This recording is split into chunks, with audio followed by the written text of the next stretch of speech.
ನಮಸ್ತೆ ಟಿವಿ 20 ಕನ್ನಡ ವಾಹಿನಿಗೆ ಸ್ವಾಗತ. ಮಾನ್ವಿ ಪಟ್ಟಣದ ಪ್ರವಾಸಿ ಮಂದಿರದ ಸಮೀಪ ನಡೀತಾ ಇರುವ ರಾಜ್ಯ ಹೆದ್ದಾರಿ ಕಾಮಗಾರಿ ಹಾಗೂ ಚರಂಡಿ ನಿರ್ಮಾಣದ ಕಾಮಗಾರಿಯನ್ನ ದಲಿತ ಮುಖಂಡ ಶಿವರಾಜ್ ಜಾನೆಕಲ್ ಸ್ಥಳಕ್ಕೆ ಭೇಟಿ ಕೊಟ್ಟು ಪರಿಶೀಲಿಸಿದ್ದಾರೆ. ಪರಿಶೀಲನೆ ಬಳಿಕ ಮಾತನಾಡಿದ ಅವರು, ಪಟ್ಟಣದಲ್ಲಿ ನಡೀತಾ ಇರುವ ಚರಂಡಿ ಕಾಮಗಾರಿ ಅವೈಜ್ಞಾನಿಕವಾಗಿದ್ದು ಗುಣಮಟ್ಟದ ಕಾಮಗಾರಿ ನಡೆದಿಲ್ಲ ಅಂತ ಆರೋಪಿಸಿದ್ದಾರೆ. ಸಾರ್ವಜನಿಕರ ತೆರಿಗೆ ಹಣವನ್ನ ಸಮರ್ಪಕವಾಗಿ ಬಳಸಲು ಬದಲು ದುರುಪಯೋಗಪಡಿಸಿಕೊಳ್ಳಲಾಗ್ತಾ ಇದೆ ಅಂತ ಅವರು ಅಸಮಾಧಾನ ವ್ಯಕ್ತಪಡಿಸಿದ್ದಾರೆ. ಕೆಆರ್ಐಡಿಸಿಎಲ್ ವತಿಯಿಂದ ಕೈಗೊಳ್ಳಲಾಗಿರುವ ಕಾಮಗಾರಿಯ ಗುಣಮಟ್ಟವನ್ನ ಪರಿಶೀಲಿಸಿ ಸಂಬಂಧಪಟ್ಟ ಅಧಿಕಾರಿಗಳು ಸೂಕ್ತ ಕ್ರಮ ಕೈಗೊಳ್ಳಬೇಕು. ಮಾನ್ವಿಯ ಇಂದಿನ ದುಸ್ಥಿತಿಗೆ ಯಾರು ಹೊಣೆ ಎಂಬುದನ್ನು ಸರ್ಕಾರ ಹಾಗೂ ಅಧಿಕಾರಿಗಳು ಸಾರ್ವಜನಿಕರಿಗೆ ಸ್ಪಷ್ಟಪಡಿಸಬೇಕು ಅಂತ ಆಗ್ರಹ ಮಾಡಿದ್ದಾರೆ. ಈ ವೇಳೆ ವೆಂಕಟಪ್ಪ ನಾಯ್ಕ ಮಾತನಾಡಿ, ಡಿವೈಡರ್ ಮೇಲೆ ಮತ್ತೆ ಡಿವೈಡರ್ ನಿರ್ಮಿಸಿರುವುದು ಯೋಜನೆಯ ಅವೈಜ್ಞಾನಿಕ ಅನುಷ್ಠಾನಕ್ಕೆ ಉದಾಹರಣೆಯಾಗಿದೆ ಎಂದಿದ್ದಾರೆ. ಸಾರ್ವಜನಿಕರು ಇಂತಹ ಕಾಮಗಾರಿಗಳ ಬಗ್ಗೆ ಪ್ರಶ್ನಿಸುವ ಮನೋಭಾವ ಬೆಳೆಸಿಕೊಳ್ಳಬೇಕು. ಅಭಿವೃದ್ಧಿ ಕಾಮಗಾರಿಗಳು ಗುಣಮಟ್ಟದಿಂದ ಕೂಡಿರಬೇಕು ಎಂಬುದು ನಮ್ಮ ಒತ್ತಾಯ ಅಂತ ಶಿವರಾಜ್ ಜಾನೆಕಲ್ ಹೇಳಿದ್ದಾರೆ. ಫಸ್ಟ್ ಹೆಂಗೈತೆ ಡ್ರೈನೇಜ್, ಇವಾಗ ರೋಡ್ ಹೆಂಗೈತೆ ಹೆಂಗೆಲ್ಲ ನೋಡ್ಕರಿ, ಏನಂಬುದು ಸ್ವಲ್ಪ ತಿಳ್ಕರಿ. ಕಾನೂನು ಪ್ರಕಾರ ಏನೈತೆ ಗೊತ್ತದೆ, ನಿಮ್ದು ಅಧಿಕಾರ ಇರ್ಬೋದು ಏನೇ ಇರ್ಬೋದು ಸಂಬಂಧ ಇಲ್ಲ. ಅದು ಯಾವುದಾಗಲಿ ಏನೈತೆ ಗೊತ್ತದ, ನಿಯತ್ಲೇಶನ್ ಮಾತಾಡೋದು ಕಲ್ರಿ. ಯಾವುದಾಗ ಜಾತಿ ಭೇದ ಭಾವ ಬೇಡ. ಇಲ್ಲಿ ಎಲ್ಲರೂ ನಾವೆಲ್ಲರೂ ಒಂದೇ. ಇಲ್ಲಿ ಎಲ್ಲರೂ ಯಾರು ಅನ್ಸ್ಕೊತ್ರಗಿನ ಎಲ್ಲರೂ ನಾವು ಆಗೋದು ಒಂದೇ. ನಿಮ್ಮ ಮನೆ ಮುಂದೆ ಮಾಡ್ಕೇರಿ ನೋಡಮ್ಮ. ಇಷ್ಟು ಹೈಟ್ ಮಾಡಕತ್ತಿರಲ್ಲ, ಯಾವ ಕಾರಣ ಸಲ ಮಾಡಕತ್ತೀರಿ? ಯಾರಿಲ್ಲ, ಹೇಳೋರಿಲ್ಲ, ಕೇಳೋರಿಲ್ಲ. ಏನ್ ಮಾಡಕತ್ತೀರಿ ಇಷ್ಟು ದಿವಸ ನೀವೆಲ್ಲರೂ? ಏನ್ ಮಾಡಕತ್ತೀರಿ? ಕಾರ್ ನಡೆಸೋರು ಅವ್ರು ನಡೆಸೋರು ಏನ್ ಮಾಡಕತ್ತೀರಿ ನೀವೆಲ್ಲರೂ? ನಿಮ್ಮ ಸ್ವಾಭಿಮಾನ ಸಲುವಾಗೆಲ್ಲ ಕರೆಕ್ಟ್ ಯಾವುದೇ ಆಗಲಿ ನೀತಿ ಇಲೇಷನ್ ಮಾಡ್ರಿ. ಏನ್ ರೋಡ್ ಇದು, ಹೆಂಗ್ ಹೈಟು, ಇದು ಹೆಂಗ್ ಬರಕತ್ತೈತೆ ಅಂದ್ರೆ ನಿಮ್ಮ ಅಧಿಕಾರ ಐತೆ ಅಂತ ನೀವು ಇದು ಮಾಡ್ಬೋದಾ? ಗೊತ್ತಾಗಲ್ಲ. ಒಂದು ಲೈಟ್ ಇಲ್ಲ, ಒಂದು ಇಲೇಷನ್ ಅಲ್ಲಿ ರೋಡ್ ದಾಡ್ಬೇಕಂದ್ರೆ ಒಂದು ಲೈಟ್ ಇಲ್ಲ. ನಾನು ಹೇಳ ಅಲ್ಲಿ ರೋಡ್ ದಾಟ್ಬೇಕಂದ್ರೆ ರೋಡ್ ದಾಟ್ಬೇಕಂದ್ರೆ ಲೈಟ್ಗಳು ಇಲ್ಲ. ಯಾರನ್ನ ಏನಾರ ಇವಾಗ ಊರಿನವರು ಸಾರ್ವಜನಿಕರು ಪ್ರತಿಯೊಬ್ಬರು ಇಲ್ಲಿ ಬೇಕಾದಂಗೆ ಶಾಲೆಗಳು ಅದಾವ, ತ್ರಾಸ ಆಗತ್ತ ಅಂತ ನೀವೇನಾದ್ರು ಹೇಳ್ರಿ. ನಾನೇ ದಿನ ಏನಿಲ್ಲ ಅಂದ್ರೆ ಒಂದು 10 ಸಲ ತಿರ್ತೀನಿ ಇದು ರೋಡಿನ ಮೇಲೆ. ಈ ರೋಡಿನ ಮೇಲೆ ಒಂದು 10 ಸಲ ತಿರ್ತೀವಿ. ಗೊತ್ತಾಗಲ್ಲ ಎಲ್ಲರೂ ನಾನು ನೋಡ್ರಿ, ನಾನು ಹೇಳ್ತು ನೋಡಿ, ಎಲ್ಲರೂ ನಾವೊಂದು ನಮ್ಮದು ಅಂಬೋದು ಮುಂದೆ ಬರ್ಬೇಕು. ಮುಂದೆ ಬರತನ ಲೆಕ್ಕಿಲ್ಲ ನೋಡಿ. ಇವತ್ತು ನೋಡು, ಇದು ಹೈಟ್ ನೋಡ್ರಿ, ಇದು ಹೈಟ್ ನೋಡ್ರಿ. ಈ ರೋಡಿಗೆ ಅದಕ್ಕೆ ಲೆವೆಲ್ ನೋಡ್ರಿ, ನೋಡಿ ಕೇಸ್ ಮಾಡ್ರಿ. ಅಂದ್ರೆ ನಿಮ್ದು ಐತಂತ ಕೇಸ್ ಇದು ಮಾಡ್ತಾರೆ ಯಾವುದಾಗಲಿ ಗೊತ್ತಿಲ್ಲ. ತಿಳ್ಕರಿ, ಯಾವುದಾಗಲಿ ಮಾತು ಮನುಷ್ಯಂದು ಯಾವುದಾಗಲಿ ತಿಳ್ಕರಿ ನೋಡ್ರಿ. ಯಾವುದಾಗಲಿ ಒಂದು ಸಣ್ಣ ಕೂಸಿಗೂ ಅನುಮತ ಆಯ್ತು ಅಂದ್ರೆ ನಮಗೆ ಬರೋದು. ಅಲ್ಲಿ ಏನು ಬಂದ ಕೇಸ್ ಎಲ್ಲರೂ ನಿಂದ್ರಂಗಲ್ಲ. ಕ್ಷೇತ್ರದ ಜನತೆಗೆ ನಾನು ಗಮನಕ್ಕೆ ತರೋದೇನೆಂದರೆ, ನಮ್ಗೆ ಒಂದು ಪುಣ್ಯ ಕೆಲಸ ರಸ್ತೆ ಕಾಮಗಾರಿ ಬಗ್ಗೆ ಮತ್ತು ಇನ್ನಿತರ ಕಾಮಗಾರಿಗಳ ಬಗ್ಗೆ ನಮ್ಮದು ಯಾವುದೇ ಆರೋಪ ಇದ್ದಿಲ್ಲ. ಒಂದನೇದಾಗಿ. ಎರಡನೇದಾಗಿ ಏನಾಗ್ತಾಯಿದೆ ಅಂದರೆ 1,700 ಕೋಟಿ ಅನುದಾನ ಅಡಿಯಲ್ಲಿ ಕಾಮಗಾರಿ ಪ್ರಾರಂಭ ಆಗಿದ್ದು ನಮ್ಮ ಈ ಭಾಗದ ಮತ್ತು ಈ ಕ್ಷೇತ್ರದ ಜನತ ಪುಣ್ಯ ಅಂತ ನಾವು ಬಯಸ್ತಾ ಇದ್ವಿ. ಆದರೂ ಇಲ್ಲಿರ್ತಕ್ಕಂಥ ರಾಜಕಾರಣಿಗಳು, ಇಲ್ಲಿರ್ತಕ್ಕಂಥ ಮಾನ್ವಿ ತಾಲೂಕಾ ಅಧಿಕಾರಿಗಳು ಇವತ್ತು ಉದ್ದೇಶ ಇಷ್ಟೇ, ಸಾರ್ವಜನಿಕರು ಎಲ್ಲರೂ ಬೆಳಕರದ ಮೇಲೆ ನೋಡ್ತಾ ಇದ್ದಾರೆ. ಒಂದು ಡೈವೈಡರ್ ಮೇಲೆ ಹಳೆ ಕಾಂಕ್ರೀಟ್ ಹಾಕಿ ನಿರ್ಮಾಣ ಮಾಡ್ತಕ್ಕಂಥ ಕೆಲಸ, ಅದು ಪೂರ್ತಿ ಹಂಗೆ ಬಿಟ್ಟಿದ್ರು ಪರವಾಗಿದ್ದಿಲ್ಲ, ನಮ್ಗೆ ಏನು ತೊಂದರೆ ಇದ್ದಿಲ್ಲ. ಅದನ್ನು ಪ್ರಶ್ನೆ ಮಾಡಿದರೆ ಇವತ್ತು ನಮ್ಮ ಎಸ್ಟಿಮೇಟ್ನಲ್ಲಿಲ್ಲ ಮತ್ತು ಅದರಲ್ಲಿಲ್ಲ ಮತ್ತು ಇದರಲ್ಲಿಲ್ಲ ಅಂತ ಹೇಳ್ತಕ್ಕಂಥದ್ದು ಸುಳ್ಳು ಒಂದು ಆರೈಕೆ ಮಾತುಗಳನ್ನು ಹೇಳಿಕೊಂಡು ಹೋಗ್ತಾ ಇದ್ದಾರೆ.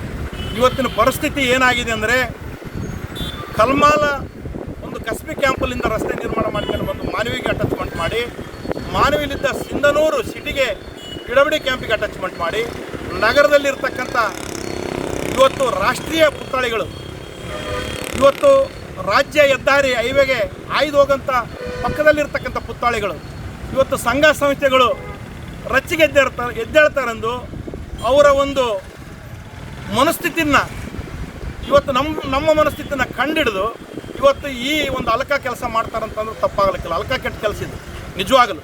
ಮಾನ್ವಿ ವಿಧಾನಸಭಾ ಕ್ಷೇತ್ರದಲ್ಲಿ ನಾವು ಸುಮಾರು 3 ಲಕ್ಷಕ್ಕೂ ಜನ ಇದ್ದೀವಿ. ಇಲ್ಲಿ ದಿನನಿತ್ಯ 1 ಲಕ್ಷ ಜನ ತಿರುಗಾಡ್ತಾ ಇದ್ದಾರೆ ಮಾನ್ವಿಯಲ್ಲಿ. ನೋಡ್ರಿ, ಯಾವುದೇ ಒಂದು ಸಣ್ಣ ಒಂದು ಮಸ್ಕಿಯಲ್ಲಿ ಒಂದು ನಿರ್ಮಾಣ ಆಗಿದೆ ರೋಡು, ರಸ್ತೆಯಲ್ಲಿ ಇವತ್ತು ಸರ್ವಿಸ್ ರೋಡ್ ಕೊಟ್ಟಿದ್ದಾರೆ.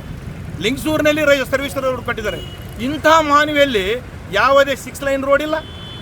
ಇದ್ದದ್ರನ್ನೇ ಅಗಲ ಮಾಡಿ, ಇದ್ದದ್ರನ್ನೇ ಕಾಲು ಚಾಚಿ, ಇದ್ದದ್ರಿಗೆ ಅಡ್ಜಸ್ಟ್ಮೆಂಟ್ ಮಾಡಿ, ಯಾವ ಬಿಲ್ಡಿಂಗ್ ಹೋಗಲಾರದೆ ಇವತ್ತು ನಾವು ವ್ಯಾಪಾರಸ್ಥರ ಪರವಾಗಿದ್ದೀವಿ. ದಯಮಾಡಿ ಇವತ್ತು ಜನರಿದ್ದರೆ ವ್ಯಾಪಾರ, ಜಾಗ ಇದ್ರೇ ವ್ಯಾಪಾರ. ಇವತ್ತು ಮಾನವಿಯಲ್ಲಿ ಹಳೆ ಡ್ರೈವರಿಗೆ ಪ್ಯಾಕೇಜ್ ಮಾಡಿ ಅದರಂತೆ 6 ಲೈನ್ ಕಟ್ ಮಾಡಿ ಹಳೆ ರಸ್ತೆಯನ್ನೇ ಮಾಡಿದ್ದಾರೆ. ಇವತ್ತು 4 ಲೈನ್ ರೋಡ್ ಇರ್ತಕ್ಕಂಥದ್ದು ಅದಕ್ಕೆ 2 ಪಾಲಿಸ್ ಮಾಡಿ ಇವತ್ತು ನೂರಾರು ಕೋಟಿ ಅನುದಾನದ ಅಡಿಯಲ್ಲಿ ಮೈಟೆಸ್ ಕಂಪ್ನಿಯಲ್ಲಿ ಆಗಿರ್ತಕ್ಕಂಥ ನಿರ್ಮಾಣ ಆಗಿರ್ತಕ್ಕಂಥ ಇವತ್ತು ಇಲ್ಲೇ ನಿಮ್ಮ ಪಕ್ಕದಲ್ಲಿ ಮಾಧ್ಯಮ ಸ್ನೇಹಿತರಿಗೆ ಹೇಳ್ತಾ ಇದ್ದೀನಿ, ನಿಮ್ಮ ಪಕ್ಕದಲ್ಲಿ ಇವತ್ತು ಡ್ರೈನ್ ಇದೆ. ಈ ಡ್ರೈನ್ ಬಿಟ್ಟು ಇವತ್ತು 15 ಫೀಟು ಒಳಗಡೆ ರಸ್ತೆ ಮೇಲೆ ಇವತ್ತು ಡ್ರೈನ್ ಕಟ್ತಕ್ಕಂಥ ಕೆಲಸ ಇದೆ. ಯಾಕಂತಂದರೆ ಇಲ್ಲಿ ಬಾಬಾ ಸಾಹೇಬ್ರ ಸ್ಟ್ಯಾಚ್ಯೂ ಇದೆ, ಅಲ್ಲಿ ಬಸವೇಶ್ವರ ಸ್ಟ್ಯಾಚ್ಯೂ ಇದೆ. ಹಂಗಾಗಿ ಇಂಥ ಸಮುದಾಯಗಳನ್ನು ನಾವು ತಪ್ಪಿಸ್ಕೊಂಡು ಹೋಗಬೇಕು. ಅದಕ್ಕೆ ಏನನ್ನ ಟಚ್ ಮಾಡಿದರೆ ಆ ಸ್ಟ್ಯಾಚ್ಯೂಗಳನ್ನು ನಿರ್ಮಾಣ ಮಾಡಬೇಕಾಗ್ತದ. ಇವತ್ತು ಇಂಥ ಅಲ್ಕ ಕೆಟ್ಟ ಕೆಲಸ ಮಾಡಿ ಇವರು 2 ಪಾಲಿಸ್ ಮಾಡಿ ಮಾನವಿಗೆ ನಾನು ಅವತ್ತು ಹೇಳ್ತಾ ಇದ್ದೀನಿ, ಮಾನವಿ ಜನರಿಗೆ, ಮಾನವಿ ವಿಧಾನಸಭಾ ಕ್ಷೇತ್ರ ಜನರಿಗೆ 3 ನಾಮ ಹಾಕ್ತಾರೆ. ದಯಮಾಡಿ ಇನ್ನೂ ಬುದ್ಧಿಜೀವಿಗಳಿದ್ರಿ ಮಾನವಿಯಲ್ಲಿ ಹೊರಗೆ ಬಿಡ್ರಿ, ಎಲ್ಲ ಸಂಘ ಸಂಸ್ಥೆಗಳಿದ್ರಿ ಹೊರಗೆ ಬಂದು ನಮ್ಮ ಹಕ್ಕು ನಾವು ಕೇಳೋಣ. ಇದು ಯಾರಿಗೆ ಆರೋಪ ಮಾಡೋದು ಬೇಡ. ಇಲ್ಲಿ ನಮ್ಮ ಮಕ್ಕಳು ನಮ್ಮ ಭವಿಷ್ಯ ಕಟ್ಟೋಣ. ಮಾನವಿಯಲ್ಲಿ ರಸ್ತೆ ಮೇಲೆ ಹೋಗ್ಬೇಕಂದ್ರೆ ಇವತ್ತು ಮುಂಜಾನೆ ಎದ್ದು ಒಬ್ಬ ಮಗನ 1 ಕೊಡ ನೀರು ತರಬೇಕಾದ್ರೆ ಅವ್ನು ಮನೆಗೆ ವಾಪಸ್ ಬರ್ತಾನೆ ಇಲ್ಲ ಗೊತ್ತಿಲ್ಲ. ಇದು ಯಾವುದೇ ಬೇರೆ ರಾಜ್ಯದಿಂದ ಬೇರೆ ರಾಜ್ಯಗಳಿಂದ ಬೇರೆ ಜಿಲ್ಲೆಗಳಿರ್ತಕ್ಕಂಥ ವೆಹಿಕಲ್ಗಳು ಓಡಾಡ್ತಾವೆ, ಅವರು 100 ಮೇಲೆ ಇರ್ತಾರೆ. ಅದಕ್ಕೆ ನಮಗೆ ಸರ್ವಿಸ್ ರೋಡ್ ಆಗಬೇಕು, ಮಾನವಿಯಲ್ಲಿ ಒಳ್ಳೆ ಡ್ರೈನ್ ಆಗಬೇಕು. ಆ ಪಕ್ಕದ ಈ ಡ್ರೈನ್ ತೆಗಿಬೇಕು, ಇಮಿಡಿಯೇಟಾಗಿ ಬಂದ್ ಮಾಡ್ಕೋಬೇಕು. ಬಂದ್ ಮಾಡಲಿಲ್ಲ ಅಂದ್ರೆ ಮುಂದಿನ ದಿನಗಳಲ್ಲಿ ನಾವು ಸಭೆ ಕರೆದು ಎಲ್ಲರನ್ನ ಮೀಟಿಂಗ್ ಕರೆದು ಇವತ್ತು ಎಲ್ಲರ ಮನಸ್ಥಿತಿಯನ್ನು ಅರ್ಥ ಮಾಡಿಕೊಂಡು ಒಂದು ಒಳ್ಳೆ ಹೋರಾಟ ಬಂದ್ ಕಾಲು ಕೊಡ್ತು ಮಾನವಿನ. ಇದು ಹಿಂಗೆ ಬಿಡಲ್ಲ, ಮುಂದಿನ ದಿನಗಳಲ್ಲಿ ಜನರೇ ಪಾಠ ಕಲಿಸ್ತಾರೆ. ಇದನ್ನು ಹಿಂಗೆ ಬಿಟ್ಟು ಆದ್ರೆ ನಾವು ಏನು ಸುಳ್ಳು ಹೇಳಲ್ಲ. ಇದು ನಾವು ಆರೋಪ ಮಾಡ್ತಾ ಇಲ್ಲ. ಇದು ಗೊತ್ತಾಗಬೇಕು ಜನರಿಗೆ, ಮಾನವಿ ನಾಗರಿಕರಿಗೆ ಮತ್ತು ವಿಧಾನಸಭಾ ಕ್ಷೇತ್ರ ಜನರಿಗೆ ಗೊತ್ತಾದ್ರೆ ಸಾಕು. ನಾನು ಯಾರಿಗೂ ಆರೋಪ ಮಾಡಲ್ಲ. ಈ ಅಭಿವೃದ್ಧಿ ಪರವಾಗಿದ್ದೀವಿ, ನಾವು ನಿಮ್ಮ ಜೊತೆಗಿದ್ದೀವಿ.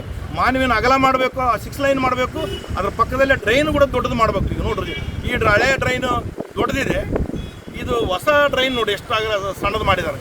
ಇಲ್ಲಿ ಪಕ್ಕದಲ್ಲಿ ವೆಹಿಕಲ್ ನಿಂದ್ರಸಕ್ಕೆ ನಮಗೆ ಪಾಪ ಡ್ರೈವರ್ಗಳಿಗೆಲ್ಲ ಗಾಡಿಗೆ ನಿಂದ್ರಸಕ್ಕೆ ಒಂದು ವೆಹಿಕಲ್ಗೆ ಇದು ಮಾಡಿದರು. ಇದಕ್ಕೆ ನಮಗೆ ಕೇಳಿದರೆ ಎಲ್ಲ ಆರೈಕೆ ಮಾತು ಹೇಳ್ತಾರೆ. ಆ ರೂಮ್ ತೆಗಿಲಾರ್ದೇ ಅವ್ರಿಗೂ ತಮಣಿ ಮಾಡುತ್ತಾ ಇದ್ದಾರೆ. ನಿಮ್ಗೆ ಸಾರ್ವಜನಿಕರಿಗೆ ಏನು ಹೇಳ್ತಾರೆ ಅಂದರೆ, ಈ ಪಕ್ಕದಲ್ಲಿ ನಿಮ್ಗೆ ಸರ್ವಿಸ್ ರೋಡ್ ಕೊಡ್ತು ಅರ್ಧ ತಾಣ ಅಂತ ಹೇಳ್ತಾರೆ. ಅವ್ರು ಡ್ರೈವರ್ಗೆ ಏನಂತ ನಿಮ್ಗೆ ಹೋಗೋದೇ ಇಲ್ಲ ಅಂತ ಹೇಳ್ತಾರೆ. ಅಂಬೇಡ್ಕರ್ ಜನಾಂಗದವರಿಗೆ ಮತ್ತು ಬಸವಣ್ಣನ ಜನಾಂಗದವರಿಗೆ, ವಾಲ್ಮೀಕಿ ಜನಾಂಗದವರಿಗೆ, ಟಿಪ್ಪು ಸುಲ್ತಾನ್ ಜನಾಂಗದವ್ರಿಗೂ ಇವತ್ತು ಕಿವಿಯಾಗಿ ಹೋಗಿಟ್ಟು ಕೆಲಸ ಮಾಡ್ತಾರೆ.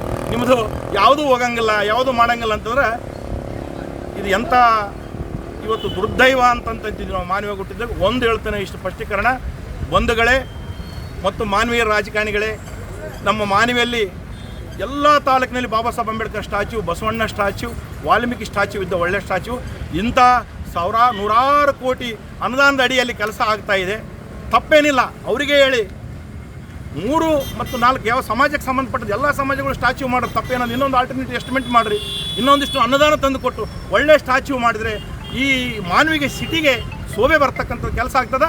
ಇದು ನೀವು ಇದನ್ನು ಮರ್ತರೆ ಇದು ಮಾನವಿ ಹೋಗ್ತದೆ ಅನ್ನೋಂಥ ಮಾತುಗಳು ಈ ಸಂದರ್ಭದಲ್ಲಿ ನನ್ನ 2 ಮಾತು ಮುಗಿಸ್ತೀನಿ. ನಾನು ಶಿವರಾಜ್ ಜಾನೇಕಲ್, ಮಾಜಿ ತಾಲೂಕು ಪಂಚಾಯತ್ ಸದಸ್ಯರು ಮತ್ತು ಮಾನ್ವಿ ಪಟ್ಟಣದಲ್ಲಿ ನಡೀತಾ ಇರುವ ರಸ್ತೆ ಹಾಗೂ ಚರಂಡಿ ಕಾಮಗಾರಿಯ ಗುಣಮಟ್ಟ ಕುರಿತು ಈಗ ಪ್ರಶ್ನೆಗಳು ಎದ್ದಿದ್ದು, ಸಂಬಂಧಪಟ್ಟ ಇಲಾಖೆ ಈ ಆರೋಪಗಳಿಗೆ ಯಾವ ರೀತಿಯ ಪ್ರತಿಕ್ರಿಯೆ ಕೊಡುತ್ತೆ ಎಂಬುದನ್ನು ಕಾದು ನೋಡಬೇಕಾಗಿದೆ. Syed Khader Basha, TV 20 Kannada, Manvi.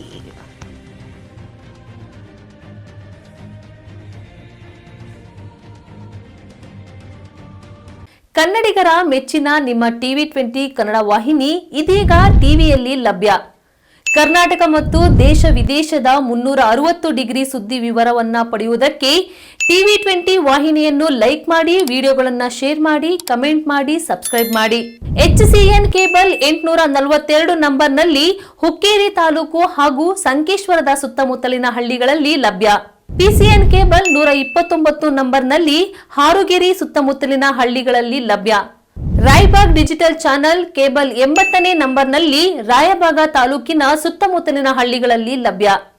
UDCN cable network Ugar ಸುತ್ತಮುತ್ತಲಿನ ಹಳ್ಳಿಗಳಲ್ಲಿ ನಿಮ್ಮ ಟಿವಿ 20 ಕನ್ನಡ ವಾಹಿನಿಯೂ ಲಭ್ಯ.